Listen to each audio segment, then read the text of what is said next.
சிறகடிக்க ஆசைன்னைக்கு எபிசோடில் மனோஜ் வந்து குடிச்சிட்டு வந்திருக்கிறது வீட்டில் எல்லாத்துக்கும் தெரிஞ்சிருது. அப்போ விஜயா வந்து பிடிச்சி திட்டுறாங்க, நீ தான் இதுக்கு காரணம் அப்படின்னு சொல்லி முத்துவேன். ஆனால் முத்து சொல்கிறாரு நான் இல்லை அப்படின்ட்டு. ஆனால் அவங்க சொல்ல வரதை கேட்காமையே விஜயா திட்டிக்கிட்டே இருக்காங்க.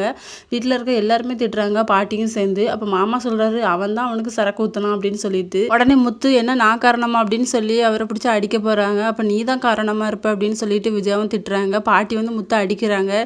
நீ ஏன்டா இப்படி பண்ண, அவனுக்கு தான் ஒத்துக்கிடாதுல, நீ தான் குடிச்சிட்டு இருக்க, அவனுக்கு எதுக்கு இப்படி பண்ணி விட்ட அப்படிங்கிற மாதிரி திட்டுறாங்க.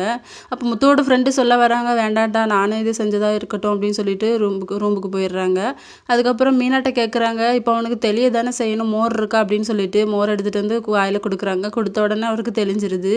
அம்மா நீங்கள் எப்படிமா இருக்கீங்க அப்படிங்கிற மாதிரி ஒன்று ஒன்றா கேட்குறாங்க. என்னடா ஆச்சு அப்படின்னு சொல்லிட்டு ரோஹிணி கிட்ட மன்னிப்பு கேட்குறாங்க. அம்மா கிட்ட, அம்மா நீங்கள் மட்டும் தான் எனக்கு சப்போர்ட்டு அப்படிங்கிற மாதிரி ரொம்ப பாசமாக பேசுகிறாங்க. அதுக்கப்புறம் முத்துவோட ஃப்ரெண்டும் நின்று பேசிகிட்டு இருக்காங்க. அப்போ ரோஹிணியும் விஜயாவும் வெளியே நின்றுட்டு இருக்காங்க. அப்போ ரோஹிணி சொல்கிறாங்க, இவர் இப்படி குடிச்சிட்டாரு, எனக்கு ரொம்ப வருத்தமாக இருக்குது அப்படின்ட்டு. பேசிகிட்டு இருக்கத ரோஹிணி கேட்டுடுறாங்க.